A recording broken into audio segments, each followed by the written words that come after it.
জায়গা মতো তো মাথা নত করি না, আজাগা বেজাগা কুজাগায় গিয়া সমানে মাথা নত করতে থাকে। আল্লাহ মাথা দিছিল মসজিদে গিয়া সাজদা দিতে, এরা মাজারও গিয়া সাজদা করে। আই কথা বলেন না কেন? আছে না নাই? আল্লাহ মাথা দিছিল আল্লাহকে সাজদা দিতে, পিসাবের পর্দা দিয়ে ঘুষ মারতে। আমরা তো ঠিকের সাইজি বালা, আপনারা ঠিকঠাক কি কিনে আনছেন? আজুরা বল কিনে আনছেন?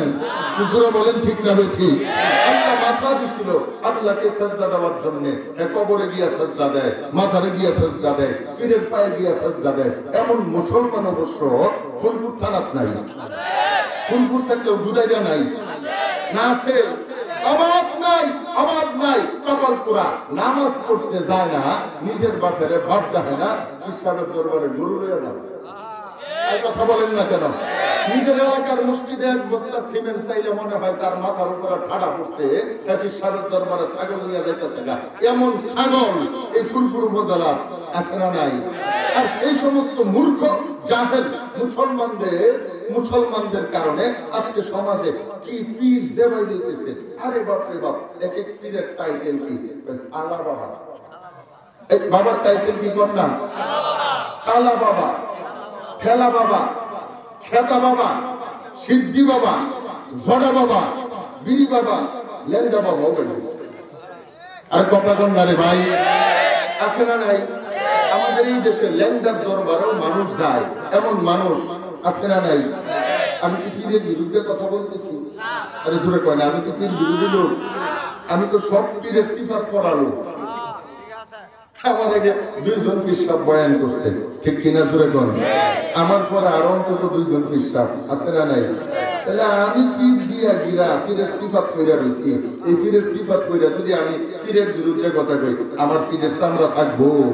তার মানে বোঝা যায় কি আমি পীর বিরোধী লোক না, কিন্তু পীরের লেভেল লাগায়া ইমানদারদের ইমান নিয়ে যেই বন্ধরা সিনেমিনি খেলে, এদের বিরুদ্ধে বলার দরকার আছে না নাই? কালা বাবা, সালা বাবা, খেতা বাবা, জড়া বাবা, এগুলা বাবা হয় কেমনে? ল্যান্ডার দরবারে এই মাইনিং সিং থেকে ফুলপুর থেকে গরু নিয়ে যাইতেছে, আমাদের সঙ্গে আসে আবার কয় হুজুর বেশি বিরোধিতা করেন না, আমরা বাবার দরবারে যতটি গরু হয় আমরা গোরাস্তামাতে ততটি মানুষ হয়। আরে কথা কয় না, বলে কি বলে না? আপনারা আমার ওয়াজ বুঝতেছেন না, না বুঝাইতে পারতেছি না। এরকম বড্ড ফির আমার আপনাদেরকে একটা কথা জিজ্ঞাসা করি, বলেন লেনটা সে বাবা হইতে? মানুষ লেনটা থাকে দুই ধরনের। কয় ধরনের সূরা বলেন? এক হচ্ছে শিশু বাচ্চা, আর এক হচ্ছে বদ্ধ পাগল। ভালো করে বুঝেন, একটা হচ্ছে শিশু বাচ্চা, আর একটা হচ্ছে পাগল উম্মাদ। এছাড়া মাঝামাঝি যারা আছে সুস্থ মানুষ কখনো উলঙ্গ হতে পারে, উলঙ্গ হতে পারে। যেটা উলঙ্গ হয় এটা মানুষ, যেটা পায় না এটা মানুষ। মুরব্বী কি বলেন না? এই যে উনি কি বলতেছেন? আসসালামু আলাইকুম। একটা কথা, একটা জিনিসের পিছনে একটা উদ্দেশ্য আছে না নাই? এজন্যই তো আল্লাহ তাআলা বলেন, এ দুনিয়ার আমার বান্দারা শোনো, আমি আল্লাহ বড় দয়া করে, বড় মায়া করে, বড় আদর দিয়া, বড় আবেগ দিয়া আমি আল্লাহ তোমাদেরকে বানাইলাম। কিভাবে বানাইলাম? আল্লাহ বলেন, লাকাদ খালাকনাল ইনসানা ফি আহসানি তাকওয়িম। আল্লাহ তাআলা বলেন, হে দুনিয়ার আমার বান্দারা শোনো শোনো, কুল কায়নাতের সকল মাখলুকাতের ভিতরে আমি আল্লাহ তোমাদেরকে সর্বোচ্চ সৌন্দর্য দিয়া আমি আল্লাহ তোমাদেরকে বানাইছি। আল্লাহ বলেন, ওয়ালাকাদ কাররামনা বানি আদম। হে দুনিয়ার আদমের সন্তানেরা শোনো শোনো, আমি আল্লাহ বড় ইজ্জত দিয়া, সম্মান দিয়া, মর্যাদা দিয়া আমি আল্লাহ তোমাদেরকে বানাইছি। আল্লাহ তাআলা বলেন, খলাকতু বিয়াদাইয়া, আমি আল্লাহ আমার কুদরতের হাত দিয়া তোমাদেরকে বানাইছি। কথাগুলা গভীর দিল দিয়া বোঝা দরকার।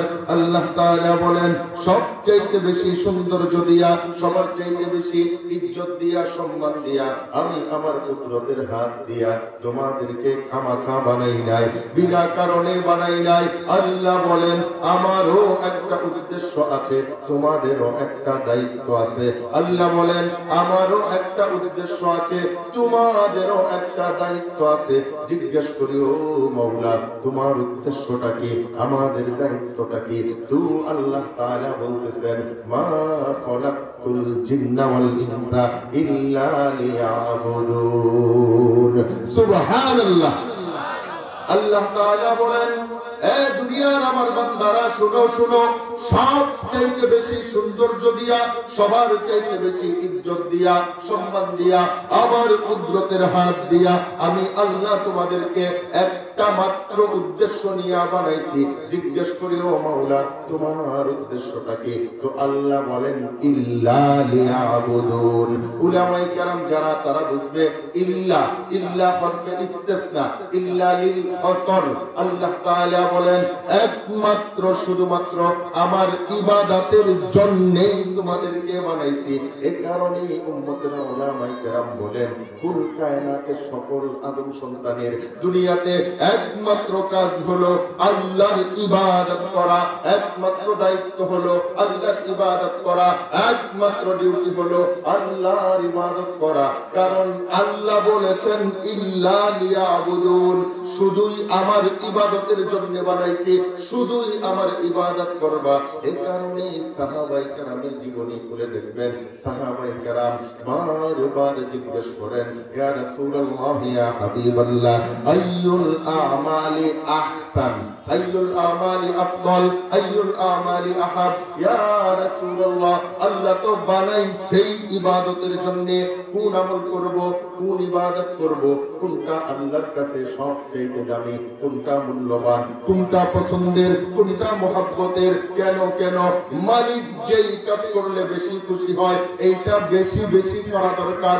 তো সাহাবায়ে কেরাম জিজ্ঞেস করে আইয়ুল আমালি আহাব্বু ইলাল্লাহ, ও আল্লাহর পয়গম্বর আল্লাহর কাছে বান্দার কোন আমল সবচেয়ে বেশি পছন্দের?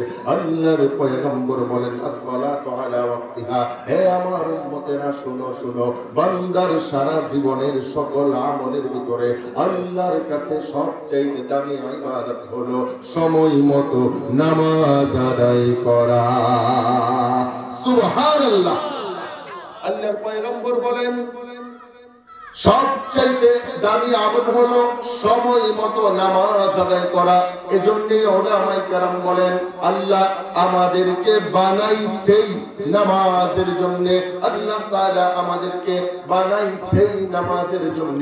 এজন্যে একজন আদম সন্তান যদি নিজের এই 3.5 হাত বডি নিয়ে একটা মুহূর্ত চিন্তা করে আরে আমার আল্লাহ আমার এই বডিটাকে এমন বানাইলেন কেন, কতগুলো জোড়া দিয়া দিয়া দিয়া দিয়া, এই গাঁটটার ভিতরে একটা জোড়া, এইখানে একটা জোড়া, কোমরে জোড়া, হাঁটুতে জোড়া, পায়ের কবজির ভিতরে একটা জোড়া, টাকনুর ভিতরে জোড়া, প্রত্যেকটা আঙ্গুলের গিরায় গিরায় জোড়া, এইখানে একটা জোড়া, এইখানে একটা জোড়া, এত জোড়া দিয়া দিয়া দিয়া দিয়া এই বডিটাকে এমন বানাইলেন কেন?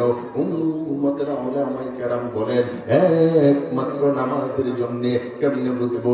এ কারণেই আমরা বলি নামাজের গুরুত্বপূর্ণ ফরজ হলো 3টা। কয়টা জোড়া বলেন না কেন? অনেক ফরজ আছে, গুরুত্বপূর্ণ 3টা। 1 নাম্বার দাঁড়িয়ে নামাজ পড়া, 2 নাম্বার রুকু করা, 3 নাম্বার সিজদা করা। উম্মতের উলামায়ে কেরাম বলেন কুল কায়নাতের যত মাখলুকাত আছে আল্লাহ এই 3 ভাগে বিভক্ত করছেন। সকল মাখলুকাত 3 ভাগে বিভক্ত। আল্লাহর হাজারো মাখলুকাত এমন আছে আল্লাহ যাদেরকে দাঁড় করায় রাখছে নামাজের একটা সূরত আল্লাহ তাদেরকে এই সূরতে রাইখা দিয়েছে দাঁড়ায়া রইছে জন্ম থেকে মরণ পর্যন্ত দাঁড়ানো আপনাদের এলাকার গাছগুলা বাঁশগুলা কলা গাছগুলা সুপারি গাছ তাল গাছ খেজুর গাছ নারকেল গাছগুলা এই গাছগুলোকে আল্লাহ দাঁড় করায় রাখছে আল্লাহ বলে না রে আমার বান্দারা এগুলো খামাখা দাঁড়ায়া থাকে না এরাও দাঁড়ায়া দাঁড়ায়া আল্লাহর নামের জিকির করে সুবহানাল্লাহ আল্লাহু আকবার কেন যেন হইতেছে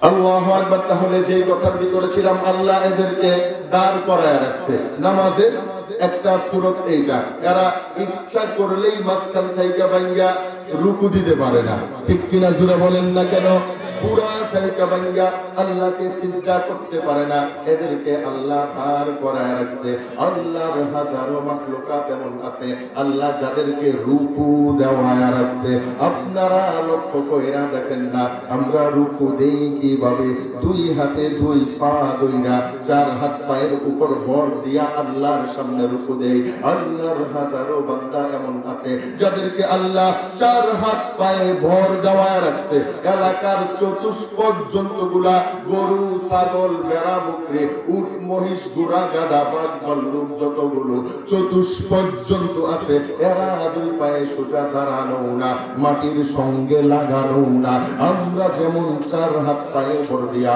আল্লাহর সামনে রুকু করি আল্লাহ এদেরকেও চার হাত পায়ে ভর দেওয়া আল্লাহর সামনে রুকু করায় রাখছে এরা ইচ্ছা করলে স্বাভাবিকভাবে সব সময় দুই পায়ে সোজা দাঁড়ায় না আবার মাটির সঙ্গে লাইগা সব সময় আল্লাহকে সাজদাও দেয় না আল্লাহর হাজারো বান্দা এমন আছে যাদেরকে আল্লাহ সাজদা দেওয়ায় রাখছে এই এলাকার কীট পতঙ্গগুলা পোকামাকড়গুলা সাপ বিচ্ছু কেঁচু টিকটিকি গিরগিটি আর গুই সাপ কুমিরগুলা এগুলোকে আল্লাহ মাটির সঙ্গে মিশায়া রাইখা দিছে এগুলা ইচ্ছা করলেই সোজা দাঁড়াইতে পারে না ইচ্ছা করলে রুকু দিতে পারে না একমাত্র শুধুমাত্র এমন একটা মাখলুক আদম সন্তান ইচ্ছা করলেই সোজা দাঁড়াইতে পারে ইচ্ছা করলে মাঝখান থেকে শরীরটাকে ভাঙ্গা আল্লাহর সামনে রুকু দিতে পারে ইচ্ছা করলে পুরো শরীরটাকে বাস কইরা আল্লাহর কুদরতের কদমে সাজদাও দিতে পারে এই জন্যই উম্মতের উলামায়ে কেরাম বলেন